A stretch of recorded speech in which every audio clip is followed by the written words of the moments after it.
Hey Disney family, welcome to another episode of For the Love of the Mouse, our new vlog on YouTube. You can also follow us on Instagram at For Love of Mouse, on Twitter at For Love of Mouse, and on our blog at www.fortheloveofthemouse.com. Make sure you follow along on all of our blog posts and all of our Instagram adventures. That's where we post the most, and we'd love to have you join us as we continue our Disney love and our Disney adventures. So today we're going to talk a little bit about Animal Kingdom. I love Animal Kingdom, and we actually just got back from our most recent trip, and we spent an entire day in Animal Kingdom, which we have never done before, like open to close type thing, and it was awesome. And I think Pandora does have a lot to do with that, but we actually didn't spend an incredibly long amount of time in Pandora. We definitely saw everything and rode as many things as possible. We had a fast pass for Navi River Journey, which we actually, as we were walking over to get on it, it broke down, so we didn't get to do that one, but we did get to do it on our last trip, and it's amazing. I know that a lot of people have said that it's not that great, and I know that compared to Flight of Passage, which I also did, and we'll talk about in a second, it's a little more tame, but it's beautiful. The details are gorgeous, so I really think that people need to go into it appreciating it for what it is. It's not some high-flying adventure. It's just a beautiful dark ride, and it's a beautiful boat ride. It's gorgeous. The details are incredible, like I said. The lights, the sounds, everything is just magical. So if you haven't done Navi River Journey and you have the opportunity to do it, I definitely recommend it. I don't think I would wait in line for it longer than 45 minutes, which is never going to happen. So it's one of those things that if I don't get a fast pass for, I'm not doing it, or unless we rope drop Animal Kingdom and make it over there in time, which is pretty easy to do when it first opens because everybody's getting in line for Flight of Passage, so you can kind of meander your way around and pretty much walk on to Navi River Journey, which I recommend doing. So let's talk a little bit about Flight of Passage as well. It's amazing. If this is the future of Disney, I think we're in good hands. It was magical. It was absolutely out of this world. The details were unbelievable. This is crazy, but I can't get past that when you're sitting on the device the vessel that you're sitting on, that the Banshee breathes. Like, you can feel it contracting and expanding as though the lungs are contracting and expanding on the animal, and you're riding this live creature. That blew me away. I was floored by it. And the fact that, I don't want to give away all of the spoilers, but the fact that you're utilizing so many of your senses, touch with the contracting and expanding of the Banshee, and then smell, obviously, it's like Soarin' on steroids. It's amazing. Sight, obviously, that was out of this world. And then you're also utilizing feel. I think that, I don't want to give it away, but you're using all of your senses, and you're going to feel like you're actually there, and I think that that's amazing. So if you haven't done it and you have the opportunity to do it. Don't wait in line for 3 hours, because as amazing as it is, I don't think anything is worth waiting 3 hours for. And I love Disney, and I know that people are willing to do it, and amen to you. You're great, and I think that's fantastic that you're willing to wait in line that long to do a ride, but I'm not. So kudos to you if you are one of those diehards that's willing to wait in the standby line to do those things. I'm gonna get a fast pass, and if I don't get a fast pass, we'll be back. So it was just incredible. So those are the rides, and I also want to talk a little bit about just Pandora in and of itself. It's gorgeous. You have the PhotoPass photographers that are around. You have wonderful opportunities to get fantastic photos, both in the daytime. I think the photos early in the morning turned out amazing when we rope dropped on our last trip out there. So not this trip that we went on.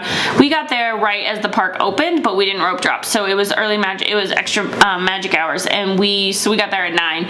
Park opened at 8, and it was a Saturday, so it was busy because all the locals were there. But it's amazing, and Animal Kingdom is still, it's such a large park that you're gonna get jostled a little bit, you know, at the entrance there and while you're walking to the tree, but you're really not going to feel as though you are there on a max capacity day, even if it's really busy.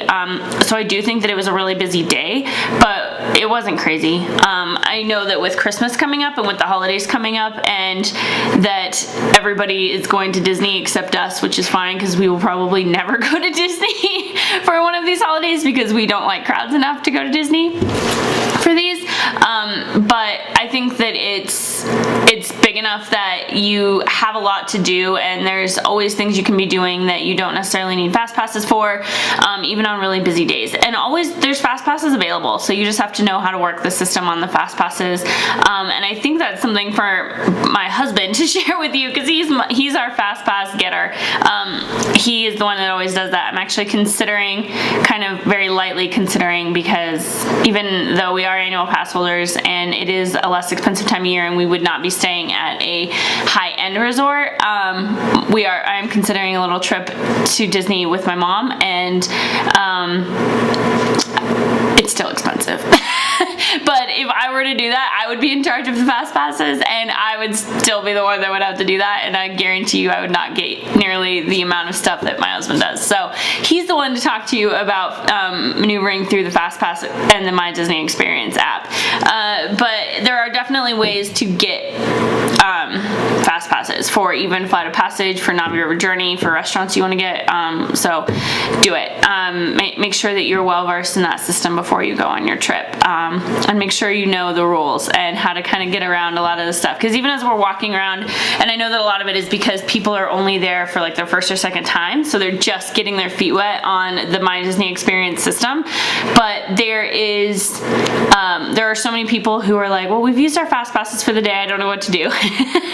And I'm like, do we tell them or do we just make sure that we're the ones getting the fast passes? So there's definitely ways around getting fast passes, and if you don't get them on the day that you book them before you go on your trip, there are ways to most of the time secure them day of or a couple days before. So make sure you're doing that. A little bit more about what I want to talk about is Rivers of Light. I loved Rivers of Light. I was blown away by it. This was the first time that we've seen it, and we did the dining package, which was awesome. We ate at Tiffins, which if you haven't eaten at Tiffins and you are on the dining plan or you have the opportunity to eat at Tiffins, do it. It's incredible. We absolutely loved it. We sat in the gallery, and just the Imagineering of Tiffins is amazing. It's themed great. The food is amazing. We actually saw some reviews. One of the vlogs that we follow that does a lot of dining stuff, they're not amazing fans of it. I know that I think some of the people that are on the vlog are, but one of them is not, and always says, you know, that there's better in Animal Kingdom, and I will go out and say I disagree. I think that Tiffins is an amazing dining experience, and it's amazing food. It's right there as you exit Pandora, so it's right there on the side, and there's the Nomad Lounge there as well, where you can get cocktails and fabulous food there as well. So with the dining plan at Tiffins, we were able to do an appetizer, an entree, and a dessert for each person. And I had the cheese plate, and hubby had the charcuterie plate, which was great. We kind of swapped a little bit. Hubby hates sharing his food with me, so but we kind of swapped a little bit with the cheese and the meat board, and it was great. The cheeses were amazing, and it came with this passion fruit gelée that was fantastic. And because we were on our honeymoon and because it was my birthday, they brought us extra gelée at the end, and it was so good, and I ate it up. And it was great.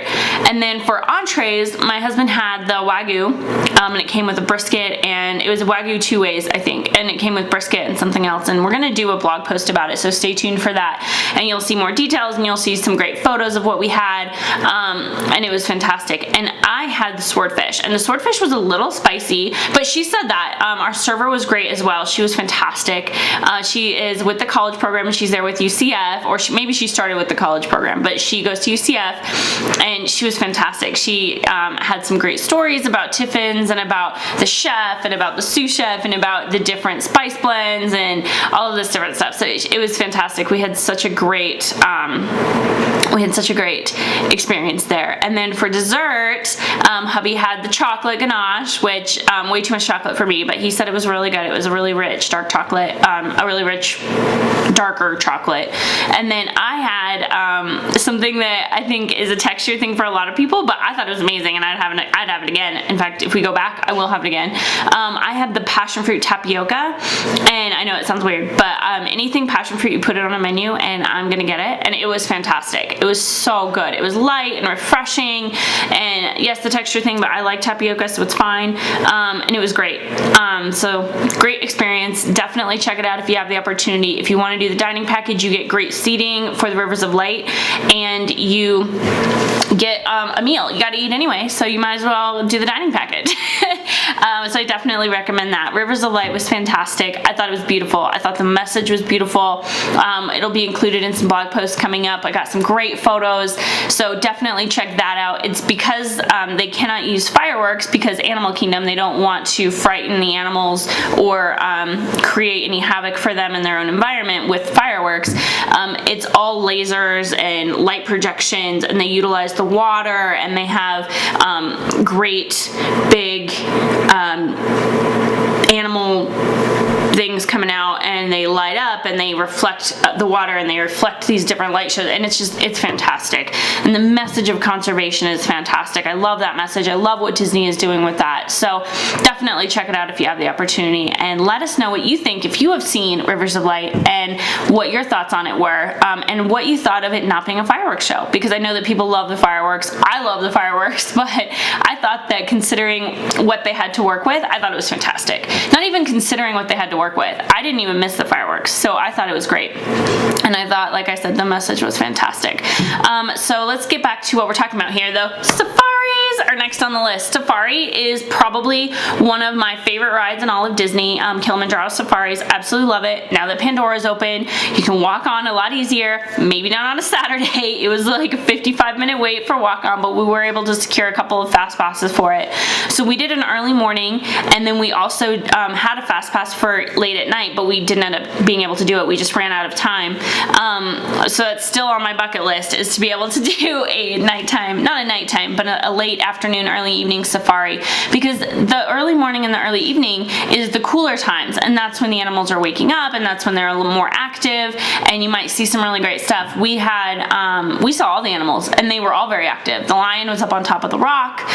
We had giraffes walking around and eating. The hippos were very active. The rhinos were very active. The hyenas were very active. They're not called hyenas, they're called something else, but they were very active. It was just a great safari, and I've never had a bad safari.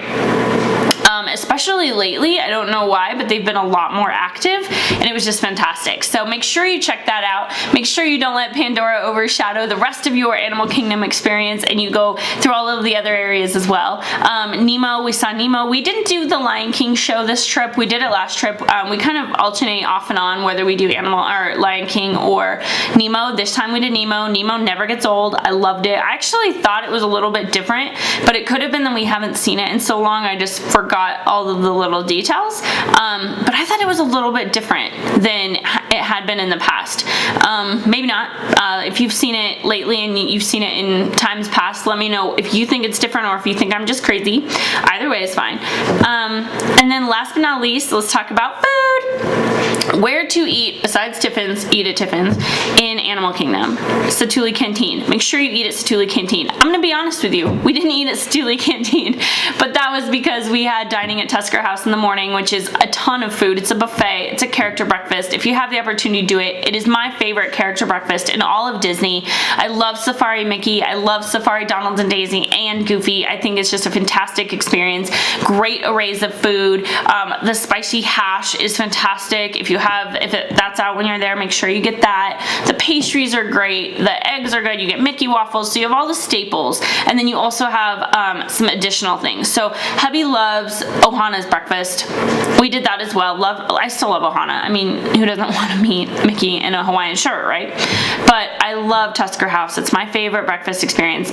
So we had Tusker House for breakfast, and then we had an early dinner at Tiffins. We actually ate at 3, so we just weren't hungry enough to go to Satu'li. So we're gonna have to make sure we make time for that on our next trip. But I know that it smells amazing in there. I've not heard any bad things about the food, so make sure you check that out. And also make sure you take part at Pongu Pongu, which is right outside Satu'li when you come off of the ride for Flight of Passage and out of the gift shop there, Wind Traders. Make sure you stop at Pongu Pongu and you get a Night Blossom. I had 2. I recommend you only get 1 because 2 is too many, and I had a horrible stomach ache from all of the sugar that I had ingested with that, but it was still fantastic. I love that drink. I think it's great. It's a non-alcoholic beverage. It's beautiful. It has different layers of flavors. It has the boba balls. It's sweet. It's really good. They also have an alcoholic drink you can get. It's a margarita which has hints of blood orange in it. I haven't tried that, but I will on a future trip and let you know how I feel about that. Let me know if you've tried it. And then they also have a couple of beer options, and then you can get they had a coffee cake that was blue. We didn't try that, but I assume it's just like the coffee cake at Tusker House, but has some blue food coloring added. But it was cute, and I saw a lot of people munching on that. And then of course they have the Pongo Lumpia, which is a sweetened pastry, a sweetened coconut and pineapple. I don't know if it has coconut, but it has pineapple. Cream cheese wrapped around like a puff pastry, so it's really good as well. I love Animal Kingdom. If you haven't been to Animal Kingdom on a trip recently, make sure you check it out because there's so many different things going on. There's so many things we didn't touch on in this video, so we will make sure to go around and do another video of Animal Kingdom. But those are some of my top things for Animal Kingdom, and I would love to hear what yours are. So leave us a comment and make sure you subscribe to our channel as we are uploading more and more videos and we're getting more into this YouTube thing. So thank you for joining me, and for the love of the mouse, never forget that it all started with a mouse.